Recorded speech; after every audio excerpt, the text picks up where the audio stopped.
अबीर की जान आ चुकी है खतरे में अबीरा को बचाने के लिए। जी हाँ दोस्तों, सीरियल ये रिश्ता क्या कहलाता में आ चुका है धमाकेदार ट्विस्ट, जहाँ एक तरफ अबीरा और दक्ष को जब किडनैप कर लिया होता है तो वहीं दूसरी तरफ अबीर उसी रास्ते से गुजर रहा होता है और अबीर जाता है अपनी बहन अबीरा को बचाने के लिए और अपने भांजे दक्ष को बचाने के लिए। वहीं अबीरा को तो बचा लेता है अब अबीर, मगर उसकी खुद की जान खतरे में पड़ने वाली है। पर ये सब होता कैसे है दोस्तों, हम आपको बताते हैं। जहाँ आपको देखने को मिलने वाला है कि अबीरा अपने घर से परेशान होकर बाहर पार्क में घूमने के लिए जाती है, तो वहीं दूसरी तरफ अब पार्क में अबीर अपना टेंट लगाए बैठा होता है। तो वहीं वो अबीरा से टेंट में बैठने को बोल देता है और कहता है कि बच्चे को सर्दी लग सकती है, तुम अंदर बैठ जाओ, मैं बाहर बैठ जाता हूँ।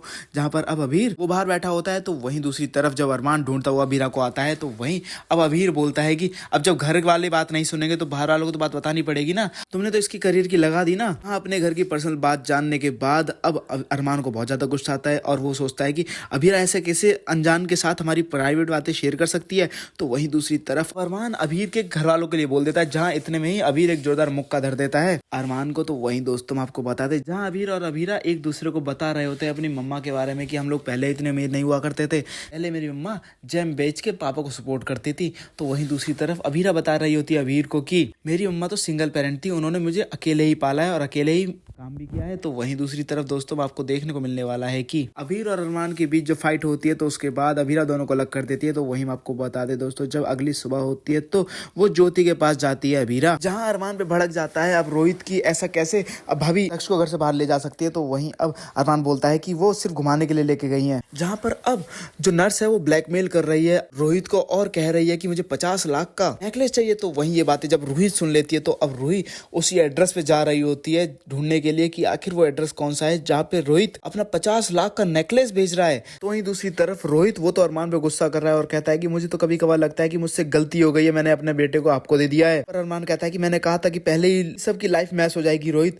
मगर तुमने मेरी बात नहीं मानी। जहाँ पे रोहित बोलता है मुझे क्या पता था कि मेरे बच्चे के साथ साथ मेरी शादी भी दाव पे लग जाएगी। जहाँ पर अब दोस्तों आपको देखने को मिलने वाला है कि ज्योति के यहाँ पूजा में तो गई होती है अबीरा और स्वर्णा, तो वहीं एमएलए का बेटा वो ये सब देख रहा होता है और कहता है कि अबीरा इसकी कीमत तुम्हें चुकानी पड़ेगी क्योंकि तुमने मुझे मेरी बेटी से दूर किया है और अब देखो मैं तुम्हें और तुम्हारे बेटे के साथ क्या करता हूँ। जहाँ पर अब दक्ष को किडनैप कर लेते हैं वो लोग, अबीरा को भी लेकर जा ही रहे होते हैं, मगर तभी अबीरा हेल्प चिल्लाने लगती है, जहाँ पे वो अबीरा को भी गाड़ी से बाहर फेंक देते हैं। तो वहीं अब दक्ष को किडनैप करके तो ले गए। तो वहीं दूसरी तरफ अब अबीर उसी रास्ते से गुजर रहा होता है और वो वापस आएगा और अपनी बहन अबीरा को बचाता है। उसके बाद उस गाड़ी का पीछा करता है और उन गुंडों तक भी पहुंच जाता है, जहाँ वो दक्ष को बचा लेता है। दक्ष को अबीरा के हाथ में थमा देता है, मगर तभी वो गुंडे अबीर को पकड़ लेते हैं। अब अबीर की जान खतरे में आन पड़ी है। वेल दोस्तों, अब आप लोगों को क्या लगता है, क्या अबीर की जान बच पाएगी? क्या अब सही समय रहते अरमान आ जाएगा और अपने साले साहब को बचा लेगा? क्या आप लोग चाहते हैं कि अरमान अबीर को आके बचा ले? तो मैं ज्यादा कमेंट करें, साथ ही से लेटेस्ट अपडेट के लिए मैं जरूर सब्सक्राइब करना ना भूलें।